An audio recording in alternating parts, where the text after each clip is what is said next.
Life changing story में आपका स्वागत है। इससे पहले आप मेरी स्टोरी में खो जाए चैनल को सब्सक्राइब जरूर कीजिएगा और लाइक जरूर कीजिएगा। बुद्ध स्टोरी में आपका स्वागत है। स्टोरी इस मामले में है, कभी हार नहीं मानोगे। बुद्ध के हजारों शिष्य थे। जब उनका कोई शिष्य बुद्धत्व को प्राप्त हो जाता, वो उसे किसी एक दिशा में भेजकर वहां के लोगों को जागरूक करने और ज्ञान देने के लिए जाने की आज्ञा देते थे। बुद्ध स्टोरीज, कभी हार नहीं मानोगे। बुद्ध का एक शिष्य बुद्ध के संदिग्ध में 6 वर्षों से था। वो एक दिन महात्मा बुद्ध के पास आया और बुद्ध से कहा, हे बुद्ध, मुझे आपके पास है। 6 साल हो गए। मेरे बाद कितने शिष्य आए उन्हें। आपने इस बीच किसी एक दिशा में ज्ञान देने के लिए भेजा, लेकिन मुझे अभी तक नहीं भेजा। क्या मुझे अभी तक बुद्धत्व प्राप्त नहीं हुआ? बुद्ध मुस्कुराए और बोले, यह तो तुम्हें खुद समझना होगा कि तुम्हें बुद्धत्व प्राप्त हुआ है या नहीं। शिष्य बोला, हे बुद्ध, आपने मुझे इन 6 सालों में जो भी उपदेश दिया, मुझे वो सब याद आपकी बताई। एक एक बात मुझे याद है। आप मुझसे भी पूछ सकते हैं। मैं आपको हर उत्तर देने के लिए सक्षम हूं। आप मुझे एक मौका तो दे, ताकि मैं किसी भी दिशा में जाकर लोगों को आपके ज्ञान के बारे में भी बता सकूं। बुद्ध ने कहा, ज्ञान की बातों को याद रखने से कुछ नहीं होता। जब तक आप उसे अपने आचरण में ना लाओ, जब तक आप किसी भी चीज को अपने आचरण में नहीं लाओगे, तब तक आप दूसरों को नहीं कह सकते कि वो उसे अपने आचरण में लेकर आए। शिष्य ने कहा, जो भी हो, कृपया आप मुझे एक मौका दें। आप मुझ पर भरोसा रखें। मैं सभी को अपने ज्ञान से प्रभावित कर सकता हूं। मैं लोगों को ऐसी बातें बता सकता हूं जिससे उनके जीवन में शांति आएगी और वो शांतिपूर्ण अपना जीवन जी सकेंगे। बुद्ध ने कहा, अभी तुम तैयार नहीं हो। जब तुम तैयार हो जाओगे, मैं तुम्हें खुद सही मार्ग पर जाने के लिए कहूंगा।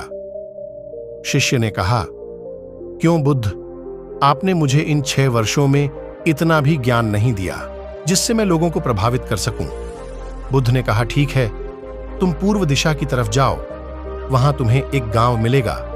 उससे तुम भिक्षा मांग कर लाओ और वहां के लोगों को अपने ज्ञान से मदद करना।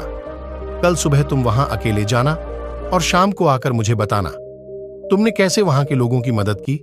वह शिष्य ये सब सुनकर बेहद खुश हो गया और बुद्ध का आशीर्वाद लेकर चला गया। और वह रात भर ज्ञान समेटता रहा और मन ही मन सोच रहा था कि मैं कल ऐसे ज्ञान की छाप छोड़ूंगा कि वहां के लोगों के साथ बुद्ध भी मुझसे प्रभावित हो जाएंगे। सुबह उठकर ओ महात्मा बुद्ध को प्रणाम करने गया। उन्हें प्रणाम कर वह पूर्व की तरफ निकल गया। शाम को जब वह वापस आया तो बुद्ध ने देखा कि उस शिष्य के माथे पर चोट लगी है और खून बह रहा है। बुद्ध ने उसे पट्टी की और पूछा, तुम्हें यह चोट कैसे लगी? शिष्य ने कहा कि बुद्धि, वहां के लोग बेहद दुष्ट हैं। उन्हें जरा भी बुद्धि नहीं है। मैं उस गांव में भिक्षा लेने गया, पर किसी ने मुझे भिक्षा नहीं दी। सब मुझे गालियां दे रहे थे। एक व्यक्ति ने तो मुझे भी भिक्षा तो दी, लेकिन नीचे फेंक कर और कहा, इसे उठा लो। मैंने उन्हें काफी समझाया, लेकिन वह मेरी बात सुनने को तैयार ही नहीं थे। उल्टा उन्होंने मेरे साथ हाथापाई की, जिससे मुझे चोट लग गई। हे बुद्धाप, मुझे दूसरी जगह भेजें जहां के लोगों में बुद्धि हो। इस तरह ना हो। बुद्ध उसकी बात सुनकर मुस्कुराए और बोले कि अगर तुम्हें दूसरे गांव में भी ऐसे ही लोग मिले, तब तुम क्या करोगे? शिष्य ने कहा, हे बुद्ध, ऐसे लोगों को कोई ज्ञान नहीं दे सकता। वह लोग अज्ञानी हैं, उन्हें कौन समझाए? बुद्ध ने कहा, वह लोग अज्ञानी नहीं बल्कि ज्ञानी हैं। उनके पास बहुत बुद्धि है, परंतु उनके पास खुद का ज्ञान है। अब अगर तुम किसी दूसरे के ज्ञान को चोट पहुंचाओगे तो वह कुछ तो कहेंगे ही। तुम्हें ऐसे लोग हर जगह मिलेंगे, तब तुम अपना ज्ञान उन्हें किसे दोगे? बुद्ध ने शिष्य को कहा कि आज तुम आराम करो, कल शाम को मेरे पास आना। शिष्य बुद्ध को प्रणाम करके चला गया। अगली शाम जब वह वापस बुद्ध के पास आया, तब वहां एक और बुद्ध का शिष्य मौजूद था। उनके हाथ में चोट लगी हुई थी। बुद्ध ने उस शिष्य के हाथ पर चोट देख उस पर पट्टी की और उस शिष्य से पूछा कि तुम्हें यह चोट कैसे लगी? शिष्य ने कहा, हे बुद्ध, आपने पूर्व के एक गांव में मुझे जाने के लिए कहा था, वही मुझे यह चोट लगी। बुद्ध ने कहा, वहां तुम्हारे साथ क्या क्या हुआ, तुम मुझे बताओ। शिष्य ने कहा, हे बुद्ध, वहां पर मैंने सबसे भिक्षा मांगी, लेकिन किसी ने मुझे भिक्षा नहीं दी। एक व्यक्ति जिसने भिक्षा दी थी, उसने भी वह मुझे जमीन पर फेंक कर दी और कहा, उसे उठा लो। मैंने चुपचाप उसे उठाकर अपने पात्र में रख लिया और उसे कल्याण का आशीर्वाद दिया। तब उस व्यक्ति ने मुझसे कहा, आप बड़े ही अजीब व्यक्ति हो। मैं आपका अपमान कर रहा हूं और आप मुझे आशीर्वाद दे रहे हैं। मैंने उनसे कहा कि आप धनी हैं, आपने मुझे दान दिया है, इसलिए मैं आपको आशीर्वाद दे रहा हूं। फिर वहां से मैं आगे गया तो कुछ लोगों ने मुझे वहां से जाने के लिए कहा। उन्होंने मुझे कुछ अपशब्द कहे और मुझ पर कुछ पत्थर फेंके, जिससे मुझे चोट लग गई। जब मैं वापस आ रहा था तब मैंने एक मां को रोते हुए देखा। वह अपने बीमार बच्चे को लेकर चिंतित थी। मैं तुरंत जंगल से जाकर उसके लिए जड़ी बूटी ले आया, लेकिन वहां के लोग मुझे जड़ी बूटी देने नहीं दे रहे थे।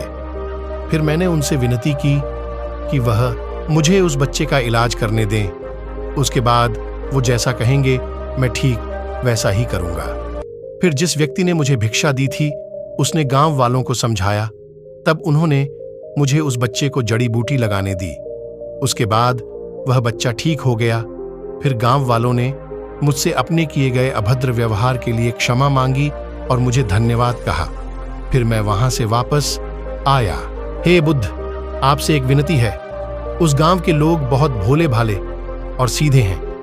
क्या मैं रोज उसी गांव में जाकर भिक्षा मांग सकता हूं? ये सभी बात वो पहला शिष्य भी सुन रहा था। उसने यह सुनते ही बुद्ध के चरणों में गिरकर कहा कि हे बुद्ध, मैं समझ गया हूं कि अभी मैं उस लायक नहीं हुआ कि दूसरों को ज्ञान दे सकूं। बुद्ध ने कहा, हमें बाहर वैसे ही लोग दिखाई देते हैं जैसे हम भीतर से होते हैं। जब तक हम स्वयं को नहीं बदलते तब तक हम किसी को भी नहीं बदल सकते। खुद में परिवर्तन करना बेहद जरूरी है। कोई भी बात बताने से पहले उसे आचरण में लाना बेहद जरूरी है, क्योंकि आचरण में लाई हुई चीज को बताना समझाना बहुत आसान होता है और उसे लोग बेहद आसानी से अच्छे से समझ पाते हैं। दोस्तों, आपने क्या सीखा इस पोस्ट से जरूर बताएं। निष्कर्ष, कंक्लूजन। दोस्तों, हम सभी को ऐसा लगता है कि हमने जो कुछ भी सीखा है वह हमको दूसरों को सिखाना चाहिए, लेकिन हम जाने अनजाने में दूसरों को सिखाने के चक्कर में हम कभी कभी गलत साबित हो जाते हैं।